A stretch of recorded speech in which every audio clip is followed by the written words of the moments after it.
Over the past 12 years, Kumo and I have made it no secret that we are huge fans of driver's cars. And yes, we may be guilty of driving one too many of these, but that does not mean we do not have love for more practical varieties of driver's cars.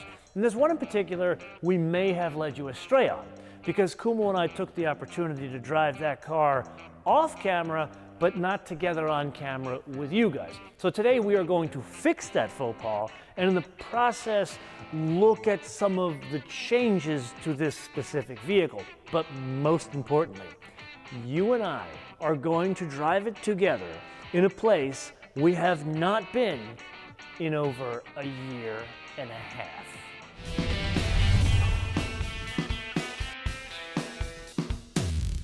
Okay, so first things first, let's understand what we're dealing with today. The car we're driving may not look like the G70 that came before it, but that doesn't necessarily mean it's an entirely new G70. The cool kids today would call it a heavy refresh. So that means all the bits underneath it, namely the architecture, that's all the same. But most importantly, the two engines that were on offer continue to be on offer. The 2-liter, 4-cylinder, direct injected turbocharged engine, and the 3.3 twin-turbo V6. The 4-cylinder, 252 horsepower, 260 pound-feet of torque. The V6, thankfully that's the one we're driving today, 365 horsepower, 376 pound-feet of torque. They did make a unique tweak to the V6. There's now a variable exhaust option on offer that adds 3 horsepower. Then the transmission, and this is something similar to what we saw in the Hyundai Sonata N-Line, the Kia K5 GT, where Hyundai designs, engineers, and builds this transmission in-house. No, it's not a dual clutch or a wet dual clutch like in the Sonata N-Line. This is a torque converter, 8-speed automatic. But the reason why that's important is the car we're driving today is on offer either as rear drive or all-wheel drive. So is the 4-cylinder. And they want to try to do something like we've experienced in the M5 competition or the E63S. Those are, what, $140,000 cars. And they have a drift mode. But that's an active system where you can literally go in through like hieroglyphics and turn off through like a space computer system the torque to the front wheels. This doesn't cost 140 grand, so they don't do that. It's a similar system to the Stinger GTS we drove, where it's passive. It basically is, how are you turning the wheel and your input with your foot? That's how much torque goes to the rear wheels in the all-wheel drive system. So there is the ability to send up to 100% of the torque to the rear wheels.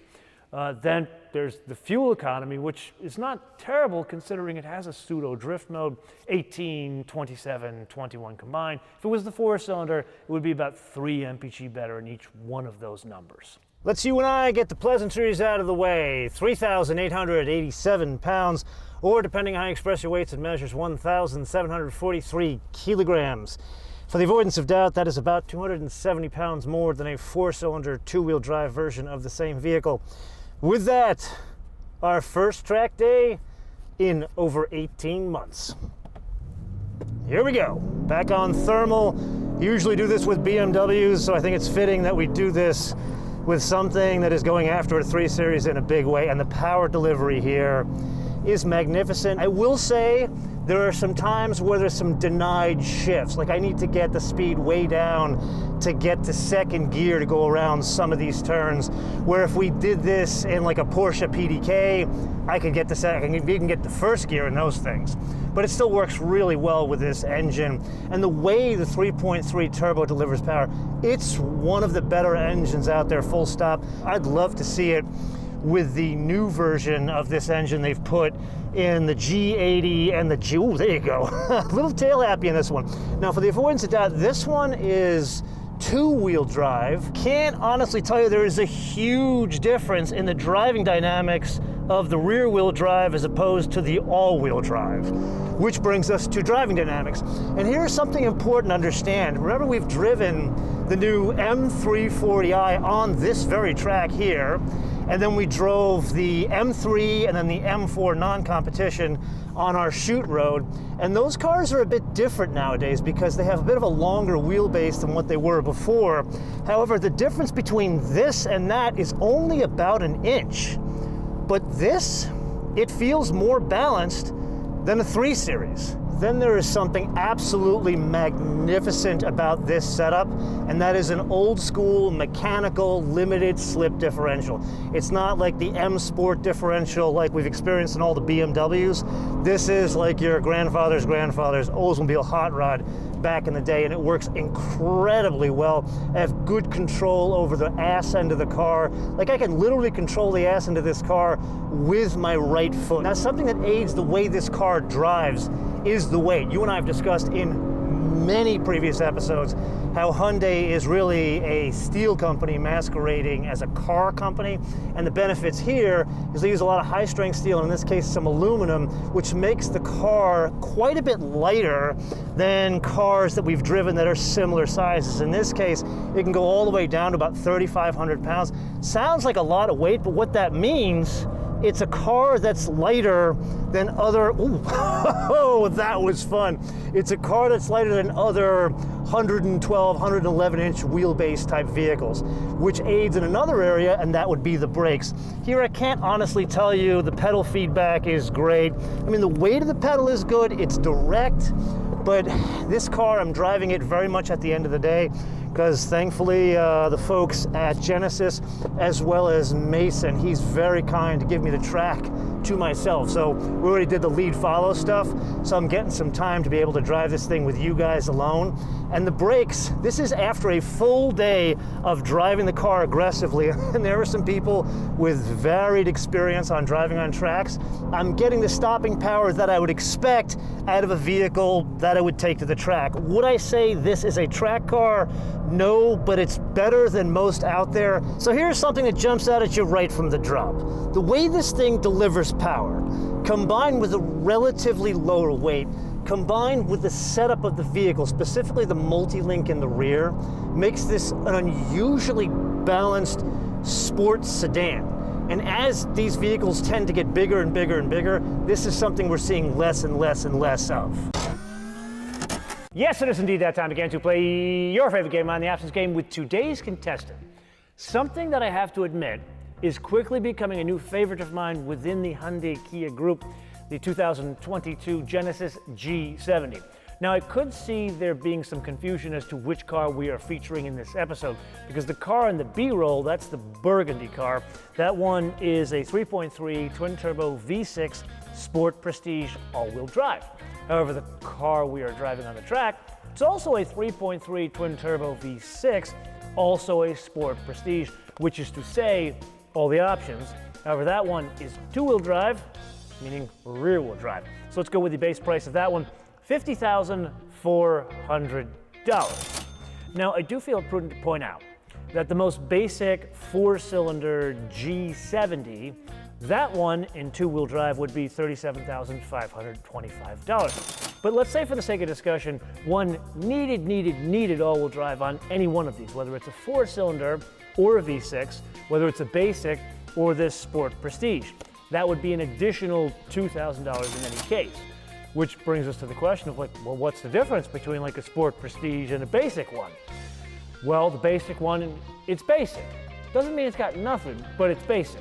Then they make a Sport, that's like bigger wheels, Qi wireless charger, a sunroof, which is big for me. And believe it or not, that one has vented seats and a kick and stereo. Then one really, I think they gotta have the Sport Prestige. And it's not just because I'm a sucker for the head-up display, and it's not just because I'm a sucker of the red seat belts, but really the difference is the content underneath the car. The Sport Prestige is the one that brings about the Brembo brakes, the limited slip differential, and most importantly, the adaptive dampers.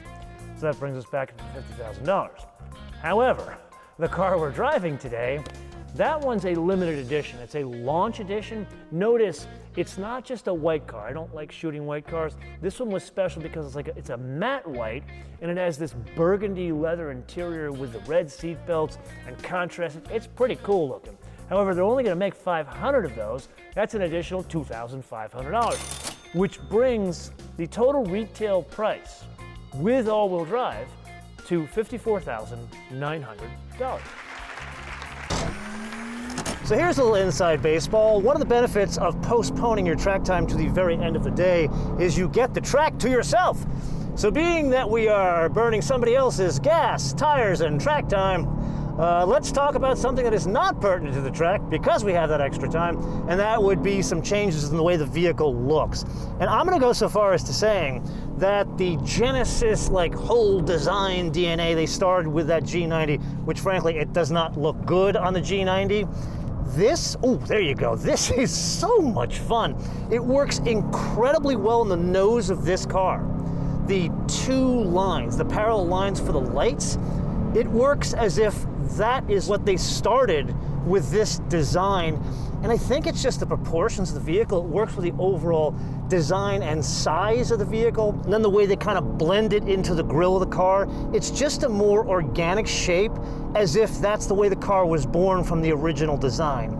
Inside, there's not a hell of a lot of changes, which is to say a good thing, because all the tactile feel was really better than most out there. The biggest thing that one would notice is the larger screen, which they've taken in the general design direction of the G80 and the GV80. Overall, it works very well, but still interior-wise, I'd say that GV70, which you and I are going to be driving this summer, that's the one that they really need to be getting to in terms of the pinnacle of interior design. So let's put this in a bit of a different light. Put aside who makes this car, put aside where it's made, and definitely put aside what it competes with. This is one of the best driver's cars on offer today, full stop. That's my story, and I'm sticking to it. And that brings us to the only remaining business that you and I have left to address today, which would be the wish list. And here, I could go on and on and on about the lack of manual transmission and how you really didn't try because you didn't pair it with the V6. However, I'm going to go with something more prudent, and that would be the basic engine option. The 2-liter 4-cylinder ain't bad. However, there is something better on offer, and it is within the Hyundai Kia group. And it's not just the engine, it's an engine and transmission combination, and that would be the 2.5 turbo with the 8-speed wet dual clutch. That really should be the basic engine offering here, because yeah, it's an extra, 50 horsepower in its lowest tune, but it's the engine with the transmission, the way it works together. It would transform the basic car, and I would argue would be hard to say no to against the V6 because you'd have less weight in the nose. You know what, I'm gonna frame this to you in a bit of a different light. Dynamically, this is almost exactly spot on. I'd go so far as to saying that it is sharper than the car it shares a platform with, and not just because that car has extra weight oddly placed high in the vehicle. In fact, the Stinger could learn a thing or two from the suspension build of this vehicle. It's really the idea of layering different types of power on top of those dynamics. It would transform this to the point where one would have a hard time deciding between the 4 and the 6, which would mean we'd have to make the 6 completely bonkers in terms of power and just go to 450 horsepower. And this is the point of the episode where I turn this around to you guys to opine in the comments below or via our social media, Motoman TV all one word, Motoman TV all one word, Facebook, Twitter, and Instagram. And here I need to stop and share some heartfelt thank yous. First to Genesis, because they're the first car manufacturer that brought us back as a group to a track environment. And after the past year and a half that we all have been through, I can't quite convey how magnificent it was to be immersed in that environment again. And it wasn't just driving the car on the track. It was on the track, it was with other car folk getting excited about being on a track, and then the people in that larger thermal environment. People have homes there, the people that have car collections there, got to see this amazing Ferrari collection. It was not just being in the before times, it was hope. It was, don't let anybody tell you we won't get back to some semblance of normalcy, because we absolutely will get back there. And today was proof of it. Until I see you in the next episode, bis später.